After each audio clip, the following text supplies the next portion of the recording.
Bismillahirrahmanirrahim. Assalamualaikum warahmatullahi wabarakatuh. And how are you, students? So I hope all of you are fine and healthy. And today we are having our meeting 14. The title is the Day of Peace, ya, atau Hari Kedamaian. But since we have, especially my class in semester 1, since we have read this text, so we will move on directly to the grammar mastery section. Jadi karena teks ini bagi kelas saya yang semester 1 saya ajar, ini sudah kita baca, jadi kita langsung ke grammarnya ya. Karena di sini grammarnya itu rada kompleks ini. Kaitannya dengan di sini grammarnya adalah asking about location gitu ya. Nah, asking about location and direction. Jadi cara menanyakan lokasi dan arah gitu. Nah, jadi di sini ada dua materi sebetulnya. Nah, yang pertama adalah direct indirect questions, lalu yang kedua itu cara memberikan petunjuk gitu. Nah, direct and indirect question ini materinya rada kompleks. Kita pakai ini aja ya. Notepad. Nanti pakai PPT gitu. Direct indirect question, jadi singkatnya ya, direct indirect question ini materinya. Wait, let me share out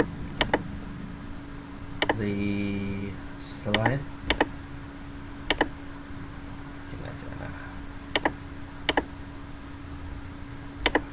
Ini ya, direct and indirect questions. Nah, direct itu seperti artinya itu direct itu langsung. Jadi kita tanya langsung intinya apa. Nah, itu adalah direct. Kalau indirect kita seperti menggunakannya untuk orang yang baru kita kenal, lalu untuk orang yang kita hormati gitu, untuk mengurangi, kalau kita sebut adalah mengurangi resiko kita tidak sopan gitu. Nah, gitu ya. Jadi kalau direct itu di sini contohnya umpama ya yang A ya, what time does the mosque call for azan isya? Itu kan kita langsung tanya ya, jam berapa masjidnya itu mengumandangkan azan isya gitu ya. Nah, kalau kita bandingkan dengan yang indirect, ini ada could you tell me what time the mosque calls for azan isya? Ya, ini kan ada tambahan frasa pengantar ya, could you tell me. Nah, kalau kita artikan bolehkah saya tahu atau maukah Anda memberitahu saya azan isya di masjid ini itu jam berapa? Nah, jadi dari dua pertanyaan ini kita bisa membandingkan ya. Jadi yang indirect itu lebih sopan. Kalau yang A itu lebih to the point gitu. Biasanya kan kita kalau to the point ke orang-orang yang sudah kita kenal gitu ya. Nah, kita akan mempelajari itu. Dan pokok-pokok yang kita pelajari di sini adalah kalau bedanya ya, singkatnya ya, kalau indirect itu ada introductory phrases lah. Kita bisa milih soalnya ada banyak. Kalau direct itu kita fokusnya ke 5W 1H langsung gitu. Nah, 5W 1H itu kan ada macam-macam ya. Ada what, when, where, who, why, 5W ya, sama how. Nah, gitu. Nah, di sini kita akan tahu fungsi mempelajari mana yang verbal, lalu nomina, sama yang adjektiva. Wah, itu apa itu? Nah, verba itu yang berarti kata pertanyaannya itu merujuk pada kata kerja gitu. Nah, apa yang dia makan? Nah, itu kan kata kerja ya, gitu. Contohnya apa yang dia makan? Nah, ini kan makan kata kerja gitu ya. Terus kalau yang nomina seumpamanya apa yang ada di sana. Nah, umpama gitu. Yang adjektiva apakah seumpamanya dia tampan. Nah, ini adjektiva atau kata sifat. Nah, tampan kata sifat ya. Nah, terus ini kan pasti benda ya, makanya kita nomina gitu. Nomina atau noun Ini adjektif atau kata sifat. Nah, ini yang kata kerja. Nah, gitu.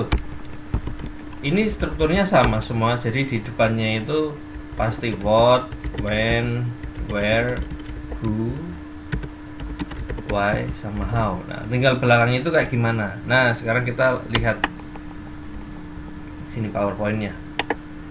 Oke, direct question without question words. Nah, ini enggak kita pelajari karena ya yang pertama tidak ada di modul, dan karena di sini bahasanya akan terlalu luas gitu. Nah, sedangkan di sini saya meminimalisir untuk penggunaan data Anda yang paling utama, dan yang kedua difokuskan pada modul gitu. Nah, jadi kita yang kedua with question words gini ya. Nah, open question, indefinite number of possible answer. Nah, jadi jawabannya bisa bermacam-macam maksudnya gitu. Jadi yang awal itu gini, what, where, why, sama tadi ya 5W1H. Terus kalau itu berupa pertanyaan mengenai kata kerja, berarti kita pakai do ya. Kita terus setelah itu ada do, did, have. Nah, do itu kan verb 1 ya. Kalau did itu untuk verb 2 atau yang terjadi di masa lampau. Kalau yang have sama verb 3 ini itu kan berarti present perfect untuk yang sudah terjadi tapi diomongkan di masa sekarang. Contohnya dalam bahasa Indonesia itu contohnya kata telah. Nah, contohnya saya telah memenangkan pertandingan tersebut. Nah, memenangkannya kan masa lampau, tapi kita ngomong di masa sekarang. Jadi kita pakainya telah, have sama won. Nah, have won, telah memenangkan gitu. Nah, setelah itu subjek, kata kerja, verb 1, lalu ya apa namanya? Kata keterangan gitu. Singkatnya kayak gini. Kalau yang ini ya, kalau yang verba ya, atau kata sifat ya, verb atau kata sifat itu gini. Kalau memang menanyakan untuk yang masa atau untuk simple present, berarti umpama ya, when do you, atau what time aja, what time do you wake up. Contohnya, what do you eat for breakfast? Gitu. Umpama, when do you have English course? Nah, terus, why did you miss this morning class? Nah, ini kan kalau di sini ada kata kerja, ini kan wake up itu kan kata kerja, bangun, makan gitu ya. Have itu bisa kita artikan mempunyai, memiliki, melakukan gitu. Miss di sini bukan kangen ya. Kenapa kamu bolos gitu, bisa kita artikan. Miss itu bisa tidak mengikuti, nah kayak gitu. Nah, ini kan kata kerja semua. Untuk proof ya cek di sini. Nah, miss. Nah, ini kan ada miss kata kerja ini. Verb ya. Nah, atau not be present itu nggak datang atau telat. Nah, jadi kalau untuk yang, jadi kita analisis yang ini dulu. Nah, kalau di sini berupa kata kerja, berarti awalannya dan kata kerjanya nggak ada ing-nya loh ya di sini ya. Berarti awalnya kita pakai do atau did atau have terus verb 3 gitu ya. Nah, gitu. Lalu selanjutnya mana tadi? Ini ya. Jadi kalau untuk kata kerja kita pakai do awalan do. Nah, kalau untuk kata sifat berarti karena kata sifat itu menggambarkan dan dia pakainya to be, berarti ya to be. Berarti what is your why is he sama mama clever? Nah, kenapa dia pintar? Why? Nah, why is he clever? Kenapa dia pintar? Nah, kalau kita bingung, kita bisa membalik pertanyaan ini menjadi jawaban. So, ini kan pertanyaan why is he clever? Kan jawabannya he is clever because gitu kan ya. Nah, gitu. Kalau jawabannya di sini ada is-nya, berarti pertanyaannya pakai is gitu ya. Tapi hati-hati kalau pakainya you. Why are you clever? Nah, kalau why are you berarti kan tanya kita ya, kenapa kamu bisa pintar? Berarti kan jawabannya kita sendiri ya. I am. Nah, gitu kan ya. You itu kan berarti kamu. Kenapa kamu bisa pintar? Berarti kan tanya yang jawab kan kita sendiri. Karena kita sendiri yang jawab, jadi pakainya I gitu. I am clever because I always study at night gitu. Ya. And then what else? Ini, where can I buy Islamic books? Nah, bisa juga can ya. Bisa kalau kata kerja bisa juga kita pakai can di sini karena can itu ya juga berupa representasi kata kerja. Where can I? Lalu how much does a cup of coffee cost? Nah, ini kenapa pakai does? Ya karena di sini ada kata cost. Cost ini kan harga. Sorry. Cost. Cost. Mana tadi? Nah, ini verb. Cost. Nah, if something costs an amount of money, the amount is needed in order to buy it, pay it, or do it. Kalau sesuatu itu memerlukan uang, nah cost. Jadi ini depannya macam-macam ya, bisa how much, how many gitu. Kalau how much, how many, tentunya dia bergantung dengan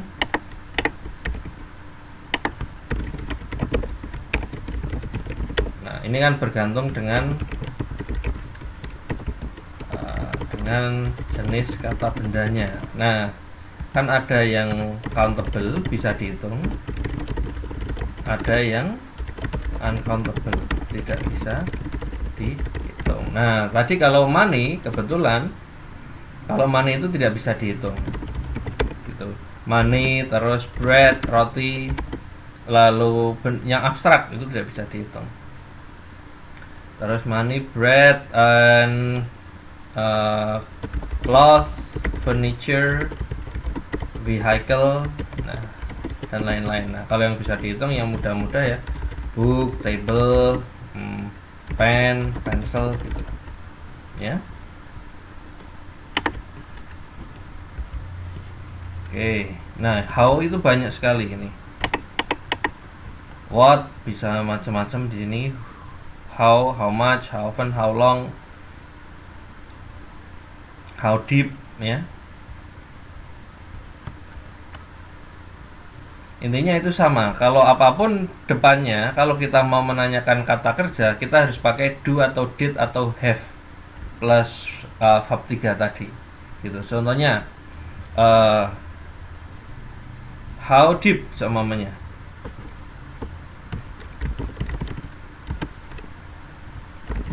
How deep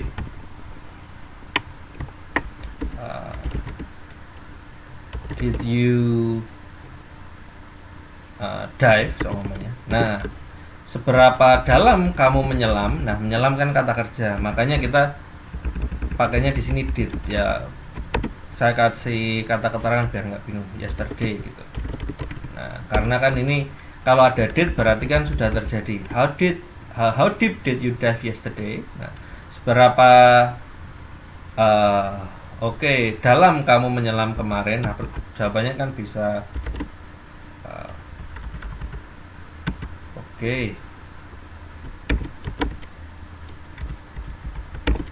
I went umpamanya 9 meters nah, gitu.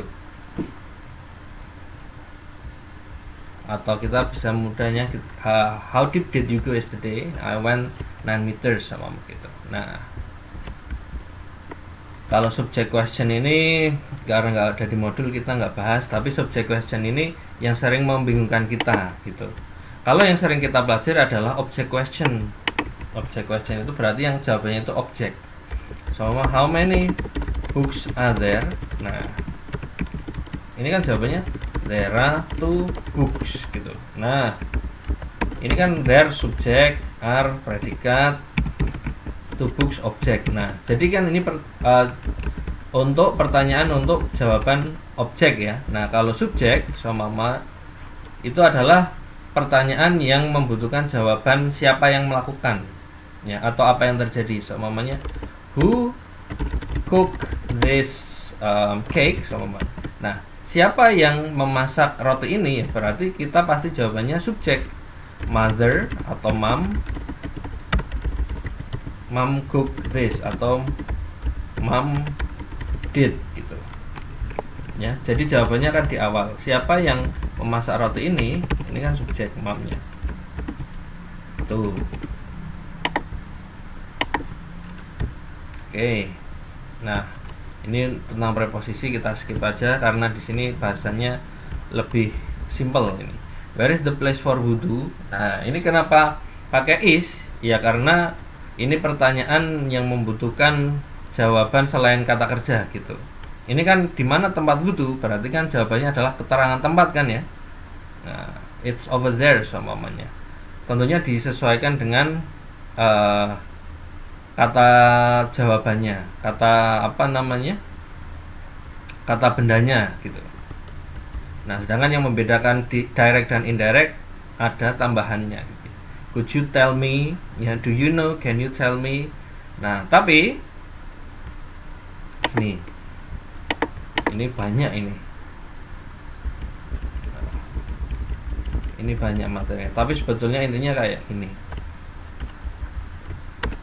ya. Tadi biar kalian jelas ya, tadi yang pertama kalau direct question ini, kalau yang ditanyakan verbnya tanpa ing ya.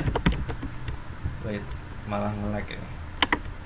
Verb yang enggak tanpa ing ya. Nah, kita pakai do atau did atau have bla bla bla bla bla. Verb 3 itu. Setelah itu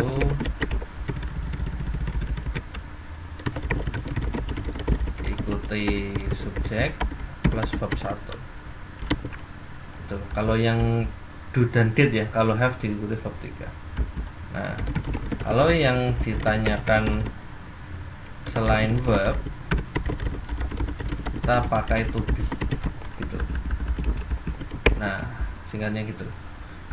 Nah, terus kalau untuk membuat menjadi indirect ya, ini hampir mirip ini. Tinggal ditambah depannya, could you tell me what time the mosque calls for azan isya. Nah, karena di depannya sudah dibalik ya, maka belakangnya tidak dibalik ini. Gitu. Yang mudah ini aja. Where can I buy Islamic books ya? Di sini aja. Where I buy Islamic books. Ini ya. Ini kan dibalik. Ini kan jawabannya enggak, jangan nanti Anda bingung. Where can she. Nah, she can buy Islamic books at that store sama. Nah, sedangkan kalau kita buat indirect yang lebih sopan, ini kan depannya pasti could you tell me ya. Nah, karena di depannya sudah ada could you tell me, mudahnya gitu, sudah ada pengantarnya, maka yang direct questionnya ini tidak usah dibalik ya. Jadi ini kan where can she buy ya. Nah, kalau jadi indirect berarti where she can buy. Nah, gitu. Jadi yang dibalik adalah setelah 5W1 hanya. Nah, kalau ini where can she buy, kalau ini where she can buy. Nah, perlu diingat-ingat, kita tidak perlu membalik kalau di depannya sudah ada pengantarnya kayak gini ya. Contohnya lagi, kalau kita pakai do you know where she can buy Islamic books gitu.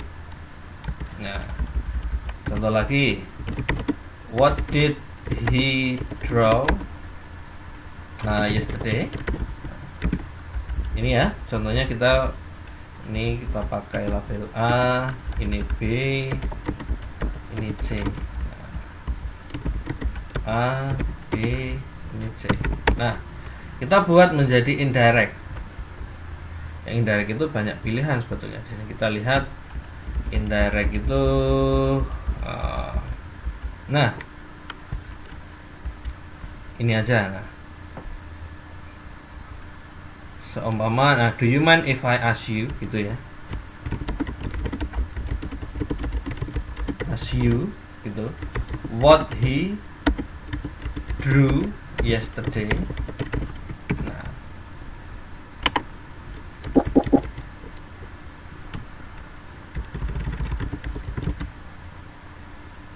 Drew.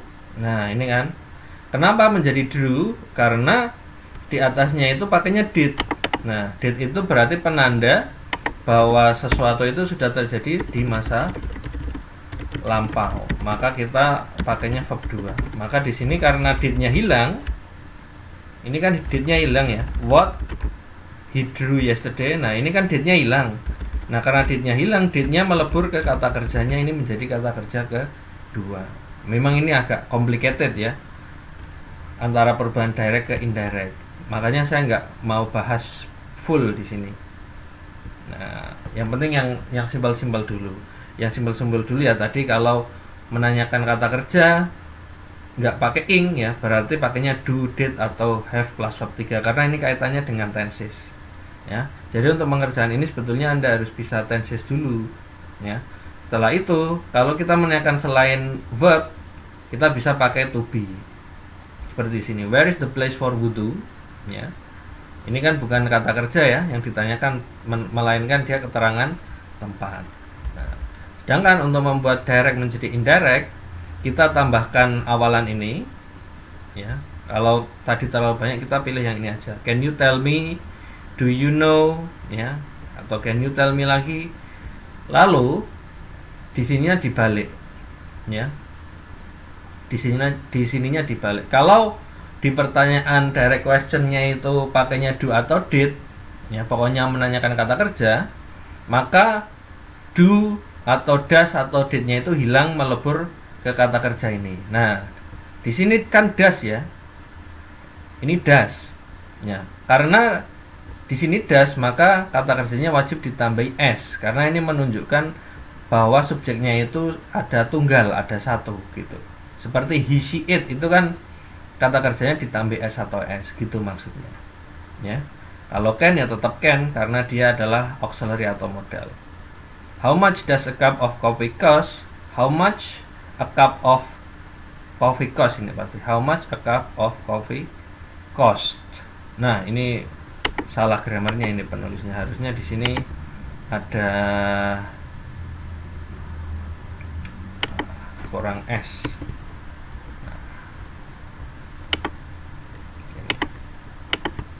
Tuh. Lalu selanjutnya kita belajar cara menentukan lokasi, memberitahu lokasi. Nah, ini kaitannya dengan imperatif yang kemarin kita pelajari, atau kata atau kalimat perintah. Nah, biasanya kan kita kalau hubungannya dengan yang tadi, seumpama ada yang bertanya where is the place for wudu gitu kan ya, di mana tempat wudu. Nah, kita kan pasti memberi answer gitu kan ya. Seumpama lurus terus belok kanan, lalu nanti di situ nanti ada keran sama. Nah, makanya tadi kan lurus ke lorong ini, belok kanan saat menemui umpama parkiran gitu. Nah, itu kan kalimat perintah semua. Jadi di sini keterangannya untuk memberi arahan yang bagus ke suatu tempat atau gedung, ya. Kalimat perintah disarankan, ya. Nah, kalimat perintah selalu diawali dengan penggunaan kata kerja bentuk pertama. Dan untuk larangan, gunakan kata don't di awal kalimat. Nah, the use please is merely for politeness consideration. Nah, kalau kita mau lebih sopan, kita pakai please. Please itu kayak contohnya, first please go down the street to the main road. Nah, pertama-tama silahkan. Nah, ada kata silahkan gitu. sebetulnya kan kalau nggak pakai silakan juga nggak apa-apa, tapi kan itu untuk lebih sopan aja gitu. Pertama, dari jalan ini pergilah ke jalan utama gitu, lalu belok kanan di perempatan, selanjutnya berjalanlah ke utara 1 gang ya, sampai kamu melihat minimarket dan bla bla bla bla. Nah, gitu. Jadi diawali kata kerja bentuk pertama. Kata kerja bentuk pertama langsung diikuti tempatnya gitu ya. Langsung diikuti keterangan tempatnya. Ini kan contohnya belok kanan di perempatan. Perempatan kan kata keterangan. Nah, lalu find the building. Temukan gedungnya. Nah, untuk lebih jelas kita butuh beberapa istilah untuk penanda. Nah, contohnya first, next, then, after that, and finally. Jadi first itu pertama, next selanjutnya, then selanjutnya juga, after that selanjutnya. Sebetulnya ini next, then, after that itu sama, tapi ini dibuat berbeda karena agar tidak terjadi pengulangan aja gitu. Bisa kita pakai first, second, third gitu. Lalu finally yang terakhir gitu. Nah, di sini kita bisa baca we have to perform wudu in the correct manner. Kita harus melaksanakan wudu dengan susunan yang benar. First, wash our hands. Pertama, cucilah tangan kita. Next, wash our face thoroughly. Basuhlah wajah. After that, wash the right hand till the elbow. Setelah itu, basuhlah tangan kanan sampai siku. Then, wash the left hand till the elbow, sama. Setelah itu, basuhlah tangan kiri sampai siku. Next, wipe our head starting from the forehead to the neck. Setelah itu, basuh ya kepala kita dari kening sampai leher di sini arahannya. Then, wipe the ears, bersihkan kuping. Finally, wash our legs till the ankle. Don't forget to wash the right leg first. Nah, ini kan larangan tadi ya. Jangan lupa basuh yang bagian kanan dulu. Followed by the left one. Setelah itu yang kiri.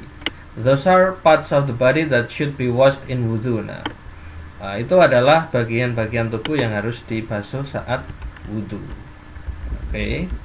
Nah, untuk lebih jelasnya tentang yang direct sama indirect bisa dipelajari lagi secara mandiri di PowerPoint ini dan juga bisa di repeat lagi. Oke.